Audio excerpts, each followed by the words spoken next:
Okay, Aquarius, let's see what's going on. Okay.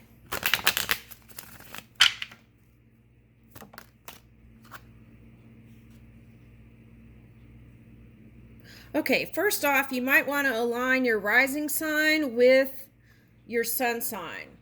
Okay, and I feel like that energetic work will help not just yourself, but all those connected to you. That would change the outlook, the positive outlook on things. Okay, yeah.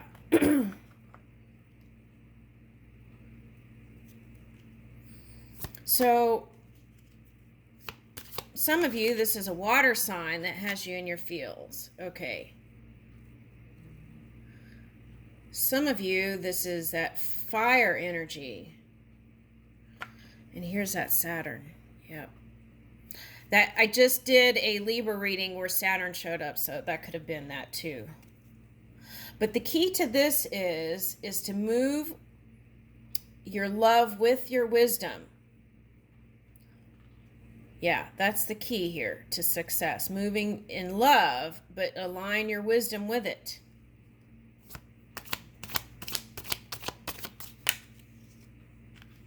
Okay, so here's Virgo energy. So I feel like this is a call for healing again for some.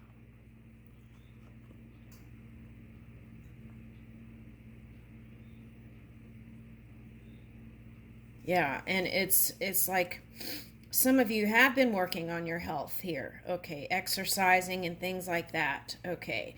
So, but perhaps with a Saturn card in here, some things have been working on your nerves. So, let's work on that parasympathetic nervous system there.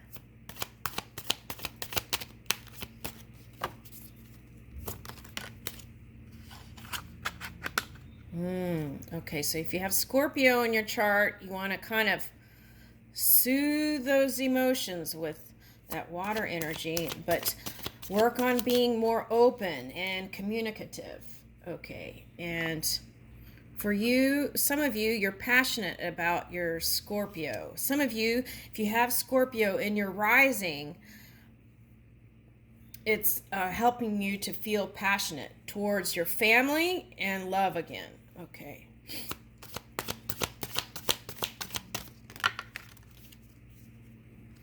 Now this came out in a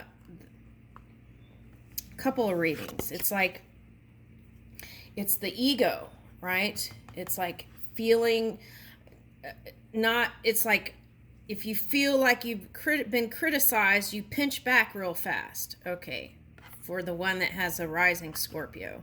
It's like someone criticizes you, and it could be constructive criticism, but then you pinch back real quick. Okay, so that's that energy. Okay, so also, and here is 7, right? Learning how to relate better. Because sometimes constructive criticism isn't always negative. It could be positive, right? It's like asking you to open your mind, open your heart, right? Okay, so that's what it's reaching for here, I feel like. Okay, so some of you, that could have been fighting back with them, okay, with that 5 energy, but okay. But here's the fun, the humor, and all that.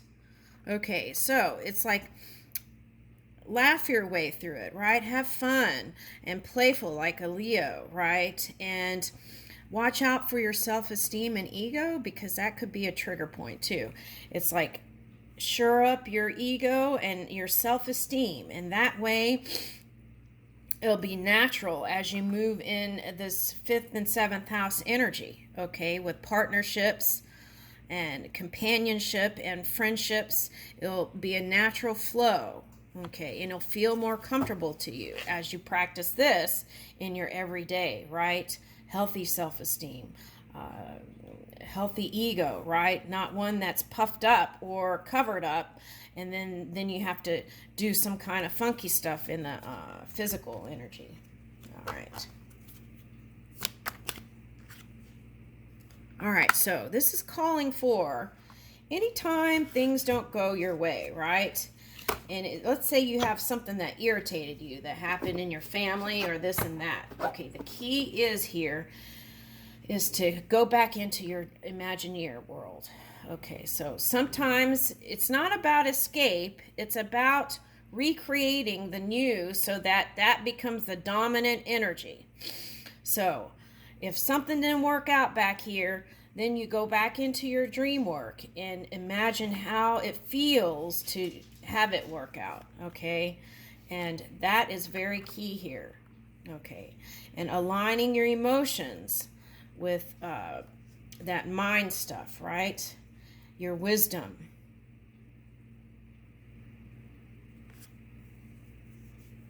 Yeah, that Pisces energy is here twice.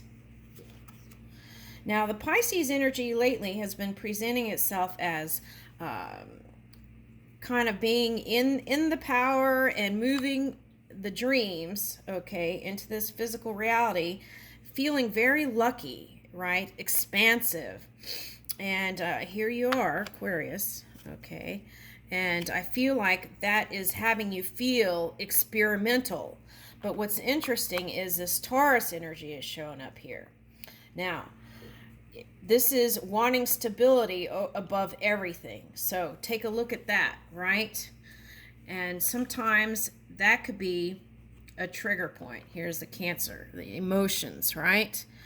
So take a look at that. Okay, so, and you might want to go see the recent Taurus reading I did, and that could probably explain more to you. Okay, and, but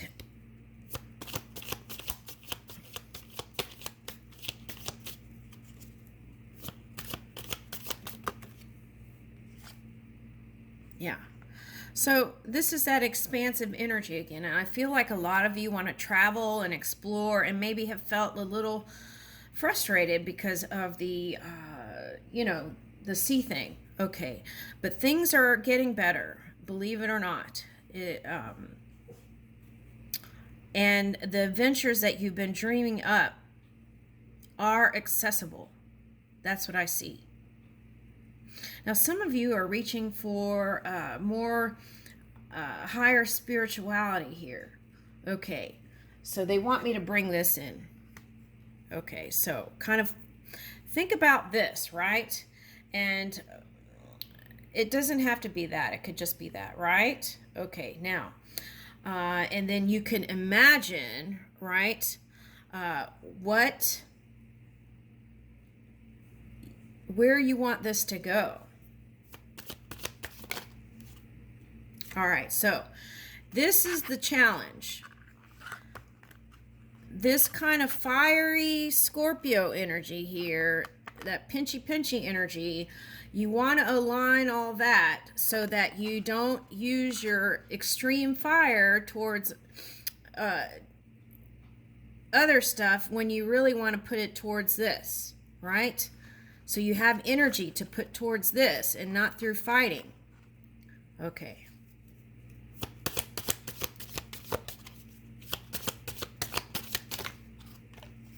Yeah, for some of you, it could be a Capricorn here.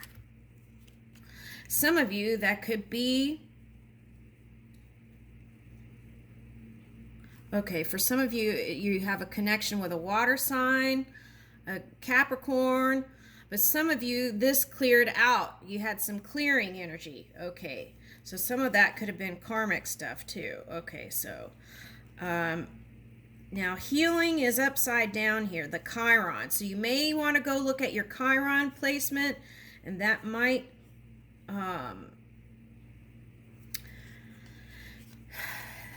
explain some stuff. But now here's the first house. So you want to work on self-image from the inside out.